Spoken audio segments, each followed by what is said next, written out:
on me. Hey y'all, and welcome back to Not There Yet the Shan series. So before we get to this video really good, we're going to talk about my experience at Lemoyne College and what made me choose Lemoyne. Okay, so before I chose Lemoyne, I was stuck between Southern University. I love Southern, let me just say that. That's one of my favorite HBCUs, but it was between Southern, Stillman College, and Lemoyne. Now, I was going to go online, which I do feel like I still should have done because it caused so much along the way, but I don't regret my experience because I feel like my entire experience made me strong. And I felt like being in Lemoyne made me realize I was stronger than all my circumstances I was going through at the time. And I had the best instructors. Like, I remember I was ready to drop out in the fall because so much stuff had happened. Like, that's a whole other video for the time.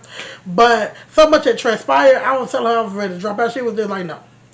She said, for your day class is just doing virtual, just get your work done, I'll work with you. Y'all, that almost made me cry because I'm going to be honest, and y'all know I'm not lying. If I went to PWI, they would have probably told me to withdraw.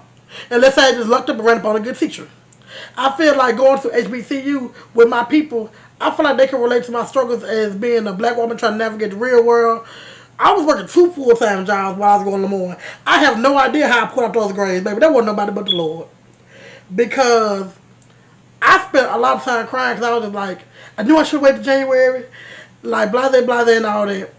But you know what? I graduated. I graduated with 3.14 GPA at that. And it's all good. So, I'm going to talk about my teachers from the fall semester because they made the most impact on me. Like, my teachers in the spring semester were pretty impactful, but the fall semester, they really did their big one. So we're going to start with Dr. Whitaker. So she was my advisor as well, but I took most of my classes with her. And she was always talking about how she worked for DCS. And that kind of made me want to work for DCS. I'm like, this could be a really good experience, you know. And I love saving people from themselves in bad situations. So I just felt like that was perfect for me. Now, Attorney Lee, she was my all-time favorite, unpopular opinion, because she reminded me a lot of the people that were in my family. Like, she got a slick mouth, but I don't think she means no harm. I think that's just her nature. And I think that if you, you real sensitive, I don't think she's for you, you know. But I remember walking into her class, I'd say the second day, which was, because I took on Tuesday, Thursday at 12:15. I remember walking in there and not knowing what was going on because we had just got some notes on Tuesday. What did I not study for? She called me out the first time. I don't like being called out there, sonny. Baby, I came back that following Tuesday, spit that shit back at her. Because, baby, there would never be a time you would ever catch Shannon Williams off guard again. Baby, I went through the semester killing it. Like, okay. But I loved her. She was my favorite. Then she went to one of the law schools that I wanted to attend, which is Thurgood Marshall. All right. Now, Michael Spearman. He was one of my favorites as well. If I wanted to, you know, go into police work and crime scene, I took forensic evidence. That was that was my second favorite class because, oh my God, like, we had to do a whole crime scene for finals. And I was like, man, if I wanted to be a cop, I would definitely get into this. But baby, being a cop is too mentally taxing. Like, being a lawyer is not going to be mentally taxing on a whole nother level. Being a cop is a whole nother situation. I don't think I'm going to be mentally ever be ready for. Cool. Now, Dr. Tillis. I think she was the only teacher that probably was going to make me cry in the fall because I am an excellent writer. There is no doubt. I'm an excellent writer. But I write for joy and not for research. I can research really well, but the capstone had to be over 20-some pages. But when I was done with that paper, that thing was 35 pages. And I remember when she first saw my paper, she said, and I quote, I can tell that you write for joy because you don't like to write for research. Baby, no true words have ever been spoken. Like, you got to read me like that, girl. But I did well on my capstone, and I enjoyed it because I felt like her class really showed me that I was stronger than I thought. Like, oh my God, y'all don't even know. That semester was rough for me. You have no idea. So, the big beautiful bill was about to ruin my life, y'all. Like, Uncle Danny, why would you do that? Why would you cap out the max of loans we can take out at $50K for 9 months, like some of these schools at $200,000 and $300,000 a year?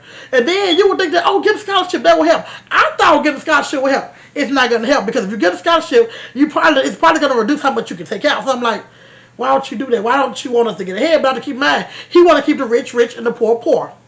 That's all I got to say on that. All right.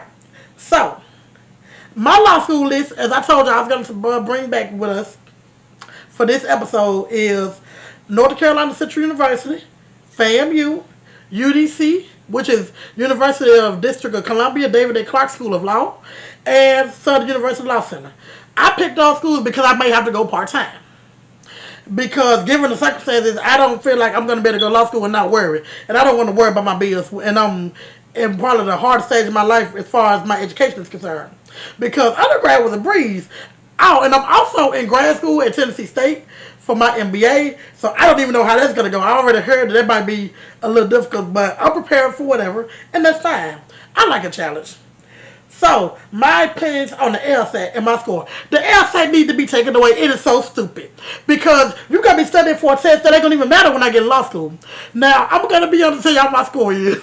Yeah, I got a 129. Now, I know I'm taking the second year back. That's very bad. That's like when you don't study, you're going to take a test. Because, baby, I started studying in the beginning, like, last year, but then I stopped studying. Like, but I couldn't reschedule it because I was going to have to pay $150. And I didn't have $150. So I had to go in there and take that test. Then, I had to take my writing test 6 times because of the internet. And you know what? It wasn't even my internet. They were just on their host stuff. But that's okay. I finally got through it. So, I finally put the Ethernet cord in and got through it. It went on and took. Okay, cool. So, next thing is, will I be retaking the test? Yes, I'm going to retake it in November. That test's going to be $300 out of pocket. So, I'm going to have to do well because that's a lot of money. That's a lot of money. And I'm poor, obviously. Trying to get rich up off content. So, that's all I have for now. So, like, comment, subscribe, and I'll see y'all next week.